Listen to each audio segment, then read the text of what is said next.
Well, I need to talk about birth defects and congenital events today. We're really in trouble. Right now, experts are saying our kids are not going to live as long as us, and many people will be standing at gravesite burying their kids, not from drive-by shootings and accidental deaths, car wrecks and things like that, but diseases that are considered to be natural causes. Heart disease, cancer, things like diabetes and obesity. We're going to be burying our kids. There's something wrong here. What's going on? Let's go all the way back to the beginning. When the sperm fertilizes the egg, you have to have everything ready, stockpiled. Just like when you're going to do a construction or you're going to do a battle.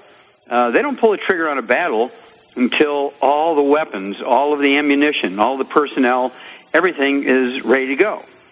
You can't just start declaring war and then say, oh, we got to have 6 months here to gather up and build up. No.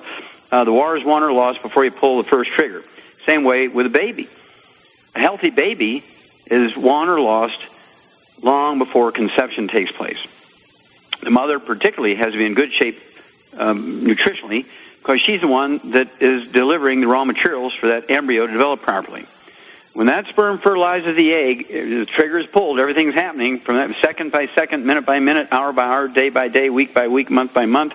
The first 91 days is most important in a human being's life. That embryo, as it's developing, is moving down the rails on an assembly line. If there's anything missing along the way, for moments or hours or days, or if the dosage of what's supposed to be there is way down, it's like 10% of what it should be or 50% of what it should be, something is going to happen to that embryo. And some of the ones that people don't think about are the inborn errors of metabolism, where biochemical damage is done to the DNA and RNA and enzymes that are required to make things happen. Like people who are lactose intolerant, that's a birth defect. Lactose intolerance is not genetic, it's a birth defect. Mom is missing something when that whole enzyme system is farming. But you can make up the difference by taking enzymes before you go to the ice cream party. Then there's PKU, phenylketonuria. You can't handle phenylalanine, which is a common amino acid in proteins, and so you have to read labels and avoid phenylalanine to avoid having all kinds of clinical effects, including mental disorders and so forth. And then, of course, there's sickle cell anemia. That's not genetic. That's not a genetic birth defect. It's not related totally to the black community. Sickle cell anemia in the white community, particularly around the Mediterranean, is called thalassemia. It's the same disease, just a different group of people. They just gave it a different name, same problem. And again, this is a congenital defect in the DNA that produces the proper hemoglobin proteins. Well, you can make up the difference for that.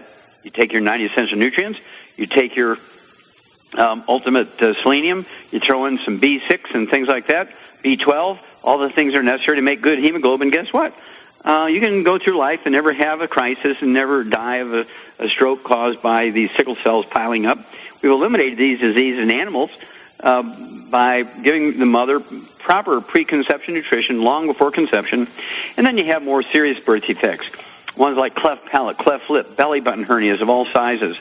And then you have cerebral palsy, which is one of those gradient defects where if, say, 10% of the cerebellum is missing, the kid's going to have a funny gait, walk funny, may be a little uncoordinated, trips over his own feet. Nobody really thinks of it as cerebral palsy. But if 25% of that cerebellum goes underdeveloped in the first 3 to 9 weeks of pregnancy, suddenly now you have a kid that's lurching around, and everybody knows, even a little kid knows, hey, they got cerebral palsy. And then if they have 50% of that cerebellum underdeveloped, guess what? They're in a wheelchair. 75%, and they're in real trouble. It's going to cost you, the parent, and or the community $5 million a year just for maintenance because that poor child is doomed to the wheelchair. They're bright, they're intelligent, doesn't affect their intelligence, but this is a totally preventable birth defect. Then there's Down syndrome. This is a zinc deficiency in the first 10 minutes of pregnancy. That's right. First 10 minutes of pregnancy, if you're zinc deficient, you're going to have a high risk of a Down syndrome baby. Now, here's a crazy thing. If you're taking all 90 essential nutrients, you don't have gluten intolerance, or if you have gluten intolerance, you're very careful about being gluten-free. You take your 90 essential nutrients, it lowers the risk of having a Down syndrome baby at almost zero. We've done it in the animal industry. Why not people? And then, of course, I have reversed at one time in a human being Lauren Knievel, Evil Knievel's, the daredevil, his niece-in-law, Lauren, she came to me at 2.5 months pregnancy, said she had 2 different tests by 2 different labs saying she had a Down syndrome baby. She didn't want to have an abortion. So she said, please, doc, let's do what we can to save this baby. So I gave them all 90 essential nutrients, extra zinc. Baby's born perfectly normal. That's the only one I've done. It was at 2.5 months of pregnancy. I believe at 90 days of pregnancy, you can't go backwards with Down syndrome. You got what you got at that point. And then every other kind of physical birth defect, heart defects, limb defects, webbed fingers, missing fingers, too many fingers. Limb defects are amongst the most common physical birth defects. And then, of course, there's behavioral birth defects. There's fetal alcohol syndrome, fetal drug syndrome. There is babies that are born that have mental retardation because the parts of the brain that do the thinking, cognition, problem solving, and so forth just aren't there, or they're only 50% there like they should be. And then, of course, there's the homosexuality piece, hermaphrodites, and all that whole genre, okay? All these congenital events are preventable. They're not reversible, but they are preventable. Preconception nutrition. Don't wait till you've missed 2 periods, ladies. Start taking vitamins and minerals. Take them when you're born.